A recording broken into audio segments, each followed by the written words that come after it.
Welcome, everyone, to Influential Leadership Tips. I'm John Hadley. And I'm Dave Miller.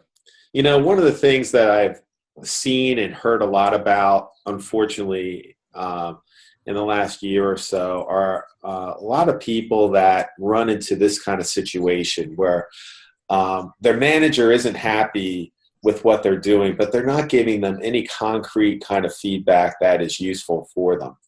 So as leaders, we really want to not set our people up to fail. We want to help them succeed. And we can't be assuming they get it. We can't assume that they're mind readers. So John and I are going to role play this a couple different ways. If you remember way back, we talked about pride-based leadership. This is kind of a shame-based way of doing it, and I might exaggerate just a little bit, but it's not too far off the mark on things that are happening out there in the workplace. So picture this. John is a direct report of mine, and he hasn't gotten any feedback, good or bad, in months. Okay, so he thinks he's just motoring along, thinking he's doing a fine job, right? So one day I come to John and I say, John, you know, I want to talk to you about something. I don't think you're doing the job at the level you should be. What does that mean? Well, if you don't know what that means, then I think that proves that you're not qualified to do the job at this level. What? Okay. What are you talking about? And again, that might be a little bit of an exaggeration, but I'm telling you, I've seen it out there where it's basically they're not giving John any information. Mm-hmm. It's basically saying you should be able to figure it out. You know, Right. I shouldn't have to explain it to you. Yeah, if you don't know it already, then there's something wrong with you.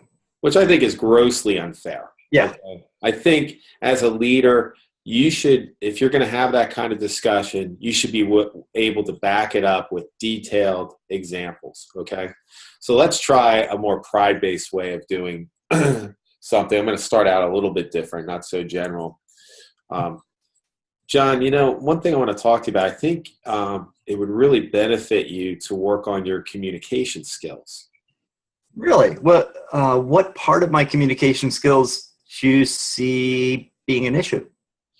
Well, let me give you an example. Like this last project last week, something was due Friday afternoon, a really important thing for a meeting. And you didn't let me know that you weren't going to be able to deliver it until like Friday at noon.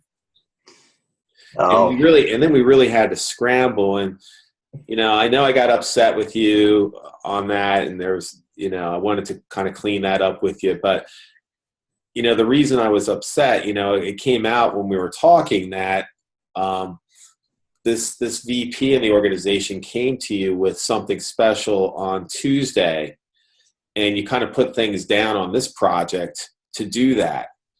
And maybe you assumed I knew, but I didn't know. And had you told me Tuesday what was going on, maybe we could have shifted some things around. Because, again, I don't think you were totally understanding all the context of what I was dealing with here with this project.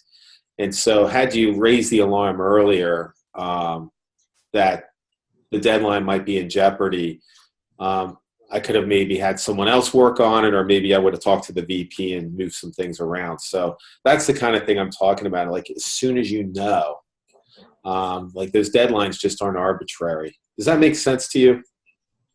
Yeah. I can see where I messed up there, because I really believed that I could get both things done. And I was wrong. I apologize. You're right. I should have told you. Even if maybe what I should do is, even if I think I can get them both done, I should keep you in the loop, so that way, if you think there's an issue, we can work through that ahead of time. Yeah, that would be great. And, again, it's maybe communication on both sides that we need to tighten up. Maybe you thought that I would have already known about this other thing, but I didn't know. I didn't know the impact of it. So yeah, let's just make sure we're talking to each other. We're keeping each other in the loop. And I think things will be better. So does that sound good? Yeah. Any questions about that? Does that make sense?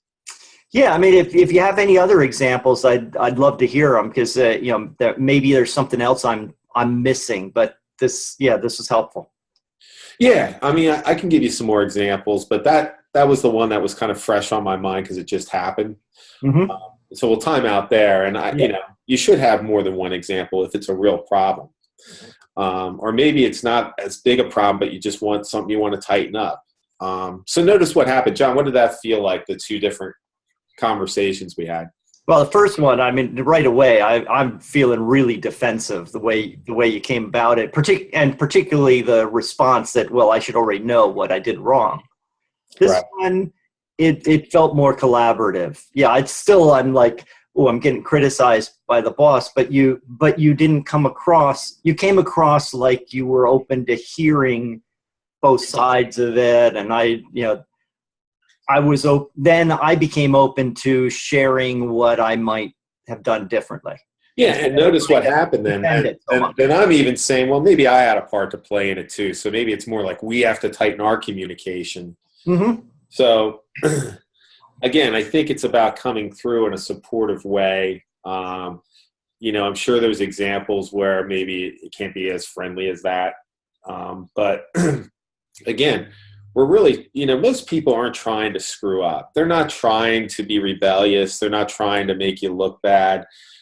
There's usually another reason. So giving someone the benefit of the doubt, being timely, like if it's a really big issue, you should not be referring to stuff that happened 3 months ago. Yeah, you don't wait for the next formal performance appraisal to bring this thing up. Yeah, they should not be surprised at the performance appraisal. We talked about that before. So timely feedback, and come with examples, because don't assume that they should be able to just get it. I don't think that's fair. Sometimes you find someone maybe just doesn't fit in the right position. It's not a great fit, but most of the time I think people can learn. Some people are more concrete, and you need to debrief, like, well, here's what I would have preferred you to do instead. Yeah.